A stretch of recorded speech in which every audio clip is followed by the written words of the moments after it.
Hello, Bwana Yesu asifiwe. Ni Pastor Goodluck hapa na kukaribisha katika siku 4 za mfungo wa maombi ya mgeuko. Hizi ni siku ambazo hutakaa usahau kwenye maisha yako. Ni siku 4 ambazo tutakwenda kushughulika na kuvunja na kuharibu kila vita inayotoka katika misingi mibaya ya familia na ukoo ambayo imekuwa ni kinyume na maisha yako. Nikukaribishe katika hizo siku 4.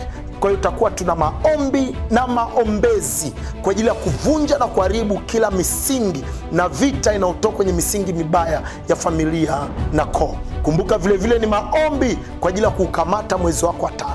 Itakuwa ni maombi na maombezi pamoja na kushiriki meza ya Bwana. Hii sio ya kukosa. Karibu wewe, karibu rafiki, ndugu na jamaa, wakaribishe katika maombi hayo na Mungu akubariki.